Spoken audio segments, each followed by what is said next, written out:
ప్రభువును ప్రియరక్షకుడైన యేసుక్రీస్తు నామములో అందరికీ ఉదయకాల శుభములను వందనములను తెలియజేయుచు మానవుని పట్ల దేవుని సంకల్పము అనే అంశం ద్వారా ఈరోజు వాగ్దానమును మీతో కలిసి ధ్యానించుటకు ప్రేమపూర్వకముగా ఈ వాక్య ధ్యానములోనికి మిమ్ములను ఆహ్వానిస్తూ ఉంటున్నాను. ఈ అనుదినము ఈరోజు వాగ్దానము అనే అంశం ద్వారా మీకు అందించబడుచున్నటువంటి ఈ వాక్య భాగములు మీ ఆధ్యాత్మిక జీవితమును ఆలోచింప చేయగలిగినట్లయితే ఇంకను అనేకులు దైవ సంబంధమైన మానవ విలువలను పెంపొందించగలిగిన ఆలోచింప చేయగలిగిన విధానమును బట్టి ఇంకను ఈ ఛానల్ను అనేకులకు పరిచయం చేయులాగున మీరు సబ్స్క్రైబ్ చేసుకొని షేర్ చేయవలసిందిగా ప్రార్థిస్తూ ఉంటున్నాను. ఈరోజు దేవుని వాగ్దానము పేతురు వ్రాసిన మొదటి పత్రిక 3వ అధ్యాయము 9వ వచనము. ఆశీర్వాదమునకు వారసులగుటకు మీరు పిలువబడితిరి గనుక కీడుకు ప్రతి కీడైనను దూషణకు ప్రతి దూషణ అయినను చేయక దీవించుడి. ఈ మాటను బట్టి పేతురు ఒక చక్కటి ఆలోచింపచేయగలిగిన మానవత్వము విలువలను పెంపొందించగలిగిన ఒక ఆధ్యాత్మిక సత్యమును ఈరోజు జ్ఞాపకం చేస్తూ ఉంటున్నాడు. మానవులను దేవుడు ఎందుకు ఏర్పరచుకున్నాడు? మానవాళి ద్వారా దేవుడు ఈ లోకంలో ఏ సంకల్పమును కలిగి ఉన్నాడు అనే విషయాన్ని గ్రహింప చేయగలిగిన అవసరం ఎంతైనా ఉన్నది.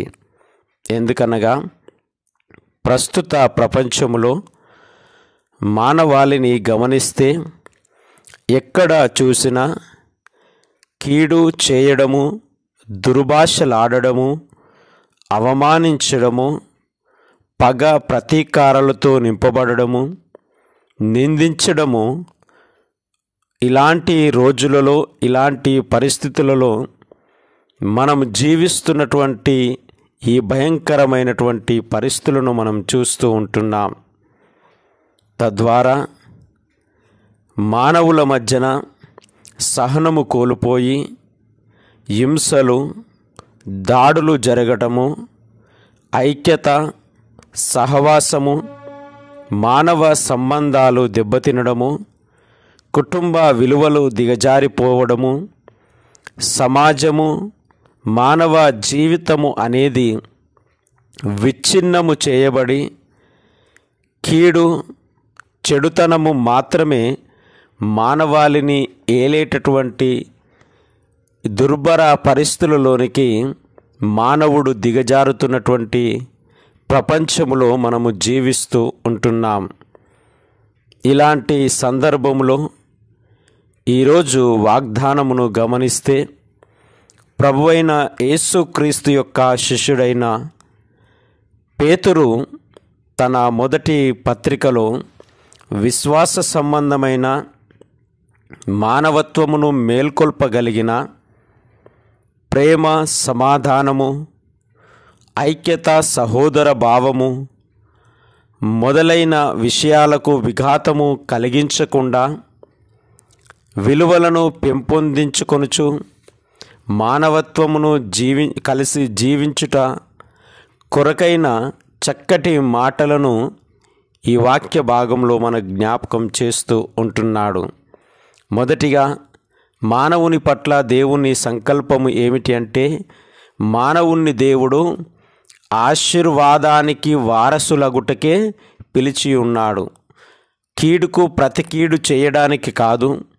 ఇదిగో నిన్ను, నీ జీవితాన్ని, కుటుంబ జీవితాన్ని, నీకు కలిగి ఉన్న సమస్తము, దీవించబడిన సమస్తము ఇదిగో ఇతరులను ఆశీర్వదించడానికే దేవుడు నిన్ను ఏర్పరచుకున్నాడు, కానీ కీడుకు ప్రతి కీడు చేయడానికి కాదు అనేది జ్ఞాపకం చేస్తూ ఉంటున్నాడు. రెండవది, దూషణకు ప్రతిదూషణ చేయకుండా ఇదిగో మీరు దీవించడము నేర్చుకొనండి అనే సందర్భాన్ని జ్ఞాపకం చేస్తూ ఉంటున్నాడు. ఇక్కడ ఇద్దరి వ్యక్తులను మనం జ్ఞాపకం చేసుకోవచ్చు. మొదటిది యేసుక్రీస్తు ప్రభుల వారిని. ఆయనను దూషించినారు, ద్వేషించినారు, హింసించినారు, ఎన్నో విధములైనటువంటి కష్టములకు గురి చేసినారు. అయినప్పటికీ ఆయన దీవించిన విధానము చూస్తే శిలువ పైన వ్రేలాడుచు, తండ్రి వీరేమి చేయుచున్నారో వీరు ఎరుగరు గనుక వీరిని క్షమించుమని అంటున్నాడు. రెండవది, మనం గమనించినప్పుడు ఆయన శిష్యత్వంలోనికి పిలువబడ్డ లేదా ఏర్పరచబడినటువంటి వ్యక్తిగా ఉన్నటువంటి స్టెఫెన్ విషయంలో మనం చూస్తాం. ఆయన కూడా తన రాళ్లతో కొడుచున్నటువంటి వారిని ఇదిగో దీవిస్తూ ఆశీర్వదిస్తున్నాడు, కానీ ద్వేషించడము లేదు. అనగా మానవ సమాజము అనేది ఎప్పుడూ ద్వేషమును, పగను, ఈర్ష్యను, వ్యతిరేకతను, మానవుల మధ్యన కీడును కోరుకుంటుంది. కానీ దైవత్వము కలిగినటువంటి మానవుడు ఇదిగో ఎప్పుడు క్షమాపణ కలిగించేటటువంటి, దీవించేటటువంటి విధానాన్ని కోరుకుంటాడు అనేది జ్ఞాపకం చేయబడుతూ ఉంటుంది. అందుకే మనము ఇతరుల పట్ల ఎలా వ్యవహరిస్తామో మన పట్ల దేవుడు ఆ విధంగానే వ్యవహరిస్తాడు అనేటటువంటి విధానము ఇక్కడ జ్ఞాపకం చేయబడుతూ ఉంటుంది. ఈరోజు మన జీవితాలను మనం గమనించుకున్నప్పుడు ప్రియమైన స్నేహితులారా, మన జీవితాలలో గొప్ప గొప్ప వ్యక్తులుగా, కుటుంబ జీవితంలో ఒక యజమానిగా, సమాజంలో ఒక నాయకుడిగా, లేదా ఉన్నత విధంగా ఉద్యోగ స్థితులలో దీవించబడినటువంటి వ్యక్తిగా, వివిధ రంగాలలోనూ అభివృద్ధి చెందినటువంటి వ్యక్తిగా ఉండి ఉండవచ్చు. దేవుడు నిన్ను దీవించడానికి, ఇతరులకు ఆశీర్వాదకరంగా ఉండడానికి ఈ స్థితిలోనికి దేవుడు నిన్ను తీసుకొని వచ్చినాడు. ఇదిగో నీ అధికారమును బట్టి, నీ నాయకత్వమును బట్టి, నీ యాజమాన్యమును బట్టి, నీకున్నటువంటి ఉన్నతమైనటువంటి స్థితిని బట్టి కీడు చేయడానికి కాదు అనేటటువంటి విధానము జ్ఞాపకం చేయబడుతూ ఉంటుంది. అందుకే కీడుకు ప్రతి కీడు ఎవరికి మీరు చేయకండి అనే విధానాన్ని జ్ఞాపకం చేస్తూ ఉంటుంది.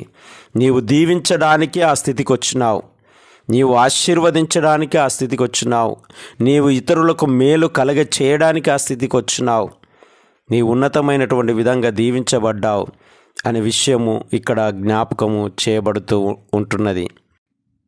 ఇతరులకు చెడు తలపెట్టేవానిగా దేవుడు మనల్ని దీవించలేడు అనేది జ్ఞాపకం చేయబడుతూ ఉంటుంది. ప్రియమైన స్నేహితులారా, ఈ ఉదయకాల సమయంలో మనల్ని మనం పరిశీలించుకున్నప్పుడు మనం ఎలాంటి వారిగా జీవిస్తూ ఉంటున్నాం? దీవించే వారిగా జీవిస్తూ ఉంటున్నామా? ఇతరులకు మేలు కలగజేసేటటువంటి జీవితాన్ని కలిగి ఉంటున్నామా? ఇదిగో మనల్ని ద్వేషించే వారిని సైతము ప్రేమించే వారిగా మనము వారిలో ఒక నూతన విధానాన్ని ఆరంభించే వారిగా మనం ఉండగలుగుతున్నామా అనేది మనము తెలుసుకొనుటకు ఈ మాట జ్ఞాపకం చేయబడుతూ ఉంటుంది. దేవుడి మాటలు దీవించి ఆశీర్వదించును గాక. పరిశుద్ధుడా, ప్రేమగల తండ్రి, మహోన్నతుడా, నీ ఉన్నతమైన కృపగలిగినటువంటి నామాన్ని బట్టి మీకు వందనాలు చెల్లిస్తూ ప్రార్థిస్తూ ఉంటున్నాం. నిజమే ప్రభువా, ఈ సర్వలోకానికి ఒక నూతన అధ్యాయాన్ని, నూతన ఒరవడిని నేర్పించినటువంటి దేవుడవు నీకు వందనాలు చెల్లిస్తూ ఉంటున్నాం. ద్వేషము, పగ, ఈర్ష్య, అసూయ అనేటివి మానవ జీవితాలను, విలువలను దిగజార్చేటివిగా ఉంటున్నాయి. ప్రేమ, ఆశీర్వదించబడము, ఇతరులను దీవించడము అనేది వారిలోని ద్వేషమును, ఈర్ష్య, పగను తీసివేయగలిగినవి అని నీ జీవిత విధానము ద్వారా మీరు నేర్పించినటువంటి దేవుడవు గదా, నీకు వందనాలు చెల్లిస్తూ ఉంటున్నాం. మేము కూడా ప్రతి ఒక్కరము జీవితం అంటే పగ, ప్రతీకారాలతో జీవించడము కాదు. జీవితం అంటే ఇతరులకు ఆశీర్వాదకరంగా ఉండడము, ఇతరులకు మేలుకరంగా ఉండడము, ఇతరులను దీవించడము అనే సత్యాన్ని మాకు జ్ఞాపకం చేసినందుకు మీకు వందనాలు చెల్లిస్తూ ఉంటున్నాం. ఉదయకాల సమయంలో కన్నీళ్లతో ఉన్నటువంటి బిడ్డలను, దుఃఖములో ఉన్నటువంటి బిడ్డలను, ఆర్థిక ఇబ్బందులతో, కుటుంబ సమస్యలతో, ఇదిగో మనశ్శాంతి లేని జీవితాన్ని జీవిస్తున్నటువంటి బిడ్డలందరినీ బట్టి మీ పాద సన్నిధికి వస్తూ ఉంటున్నాం. వారి సమస్య ఏదైనా ఉండవచ్చు, వారి కష్టం ఏదైనా ఉండవచ్చు, వారి బాధలు ఏవైనా ఉండవచ్చు, వారిని ఇబ్బందికి గురి చేస్తున్నటువంటి స్థితులు ఏమైనా ఉండవచ్చు. నీ నామములో ఇదిగో వారిని దీవించుమని, కనికరించుమని, క్షమించుమని, వారి లోపములను సరిదిద్దుమని ప్రార్థిస్తూ ఉంటున్నాం. కీడుకు ప్రతి కీడు చేయడం కాదు దేవా, ఇదిగో దీవించేటటువంటి, ఆశీర్వదించేటటువంటి వ్యక్తులుగా ప్రతి బిడ్డను మీరు లేవనెత్తి బలపరచుమని, ఈ దిన దీవెనలతోనూ ఆశీర్వాదములతోనూ నింపి వారి ప్రయాణాలలోనూ, పంట పొలాలలోనూ, చేతుల కష్టార్జితములలోనూ, పాడి పశువులలోనూ, చేయుచున్నటువంటి ఉద్యోగ స్థితులలోనూ నీ తోడు ప్రసన్నతను అనుగ్రహించి బలపరచుమని యేసయ్య పరిశుద్ధ నామమున ప్రార్థించి అడిగి వేడుకొనుచున్నాము తండ్రి. త్రియేక దేవుని యొక్క దీవెన, ఆయన నిత్య సమాధానము మనందరికీ తోడు నిండి దీవించి ఆశీర్వదించునుగాక. ఆమేన్.